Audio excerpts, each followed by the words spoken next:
The silence of the Alaskan night was shattered, not by a jet but by the screech of metal and a chilling quiet that followed. An incident at Ted Stevens Anchorage International Airport has sent shockwaves far beyond the snow-capped mountains. This was more than an accident. It was a symptom of a system stretched to its breaking point. As another potential U.S. government shutdown looms, this event forces us to ask, are we neglecting the infrastructure that keeps us safe in the skies? The answer is becoming terrifyingly clear. This incident didn't happen in a vacuum. It unfolded against a backdrop of political tension and fiscal uncertainty in Washington, D.C. Lawmakers are locked in a stalemate, threatening funding for essential services like the Federal Aviation Administration, the FAA. The FAA oversees air traffic control, safety inspections, and airport maintenance. Now, their paychecks and resources are on the line. The near catastrophe in Anchorage is a real-world example of what happens when vital functions are compromised by political gamesmanship. The story you're about to hear is one of close calls and systemic failures. It's about professionals working under immense pressure with dwindling resources. We'll examine what went wrong on that Anchorage runway and hear from experts who have warned about these vulnerabilities for years. The connection between political battles in the capital and the safety of every passenger is not theoretical, it's direct. Air travel is built on trust in pilots, controllers, mechanics, and the system itself. But what happens when that trust erodes? The events in Alaska and the looming shutdown challenge this fundamental compact. This is not just about one airport, it's about the safety of the entire American aviation network. On August 9, 2025, Alaska Airlines Flight 1282, a Boeing 737 MAX, was cleared for takeoff at Anchorage. At the same time, a de-icing vehicle, due to a communication breakdown and a malfunctioning ground radar, strayed onto the active runway. The pilots, accelerating to takeoff speed, saw the vehicle's lights at the last second and executed a high-speed abort. The aircraft screeched to a halt just a few hundred feet from the truck, blowing several tires and overheating the landing gear. Emergency crews responded, but their arrival was delayed by staffing shortages in the airport's firefighting department. While disaster was averted, 178 passengers and crew were left shaken, and the incident exposed critical vulnerabilities in ground operations and safety oversight. Anchorage is a vital global cargo hub, not a small regional airfield. An incident of this magnitude at such a key facility is deeply concerning. The failure was not just human error, but a combination of equipment malfunction, communication lapses, and understaffing. The runway was closed for over 8 hours, causing major disruptions. The NTSB's preliminary findings point to cascading failures. The ground radar system had been flagged for maintenance, but parts and technicians were delayed due to federal funding issues. This single point of failure set the stage for a near disaster, prevented only by human skill and luck. Initial data paints a chilling picture. Flight 1282 reached 120 knots before the pilots aborted, a high-risk maneuver. Experts say a 2-second delay would have meant catastrophe. Passengers described chaos, violent braking, screams, and the smell of burning rubber. For those on board, it was a life-altering event. The investigation is focusing on the communication log between the control tower and the ground vehicle. Preliminary reports suggest a misunderstanding, compounded by the controller's high workload. Anchorage's control tower has been operating 15% below recommended staffing for over a year. The controller on duty was working their 6th consecutive day, now common due to chronic understaffing. The ground radar system, ASDX, had logged 12 failures in 3 months. A request for replacement was submitted 6 months ago, but delayed due to budget constraints and a nationwide backlog. This reveals a systemic problem. Critical safety equipment isn't being maintained or replaced in time. The margin for error is shrinking, and the risks are growing. Aviation safety experts aren't surprised by Anchorage. They see it as the result of years of underfunding and neglect. Dr. Amelia Hughes, former NTSB investigator, calls it a classic Swiss cheese model failure. Multiple layers of defense, all with holes.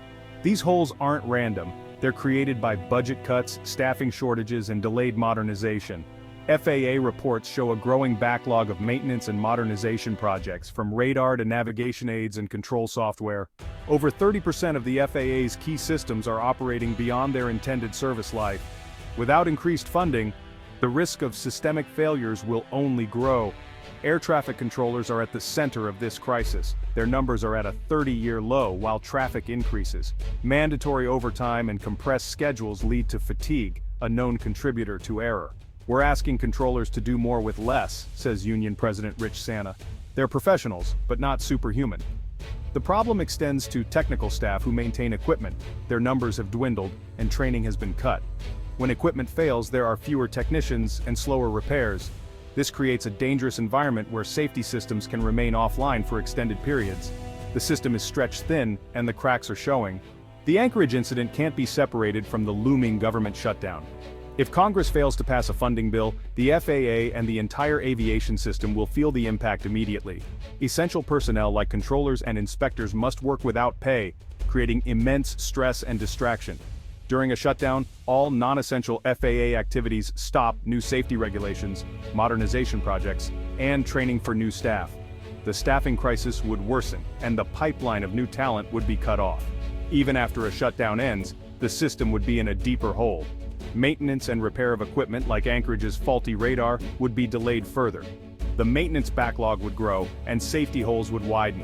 Political brinkmanship in Washington has real consequences for every airport. By failing to fund the FAA, lawmakers are increasing the risk in our skies.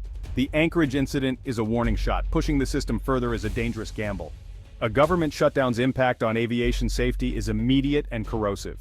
Air traffic controllers, TSA agents, and FAA inspectors must work without pay, adding financial stress to already demanding jobs. Distraction and low morale in these roles can have fatal consequences. Beyond the workforce, a shutdown halts all proactive FAA safety oversight and development. Safety data analysis, new directives, and airline maintenance audits are paused.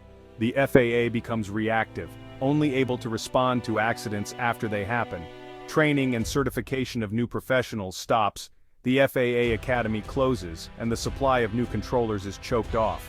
Certification of new pilots, mechanics, and aircraft is suspended, creating a backlog and freezing industry growth. The collaborative safety culture between government and industry erodes. Communication falters, and safety enhancements are delayed. The entire safety ecosystem built on trust and open communication is weakened. The risks compound with every day of inaction. The most significant cost of a shutdown is the human one. Thousands of FAA and TSA employees are forced to work without pay, facing financial uncertainty and demoralization. Morale drops, errors increase, and staff are more likely to leave, worsening the staffing crisis. The constant threat of shutdowns makes federal aviation jobs less attractive, leading to a long-term brain drain. For the public, trust in air travel erodes as news of unpaid controllers and failing safety systems spreads. Anxiety rises and confidence in the system declines. High-profile incidents become more frequent, further damaging trust and recruitment. The system spirals downward, all due to unstable funding. The people who keep our skies safe, and the public who rely on them, deserve better.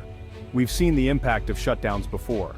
The 35-day shutdown of 2018 to 2019 left deep scars, increased sick calls, a ground stop at LaGuardia, and a system on the brink. Over 1.5 million hours of FAA work were lost or delayed, from certifications to safety inspections. Training of new controllers paused, worsening the staffing shortage still felt today. Morale and retention suffered.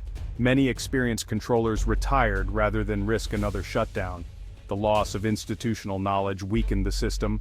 Shutdowns disrupt operations, delay safety, worsen staffing, and damage morale. The lesson is clear. Stable funding is not a luxury, it's a necessity for safe aviation. The near collision in Anchorage was a distress signal from a system under duress. It highlights the direct link between political decisions and passenger safety. Chronic underfunding and delayed modernization are not abstract, they're real risks. As another shutdown looms, the stakes for the FAA and the public could not be higher. We must stop treating the FAA's budget as a bargaining chip. The safety of our skies should be a non-negotiable priority, supported by stable, long-term funding. The Anchorage incident is a wake-up call. We cannot wait for tragedy to invest in safety. We stand at a crossroads. One path leads to neglect and risk, the other to renewed commitment and safety. The choice we make now will determine the future of American aviation.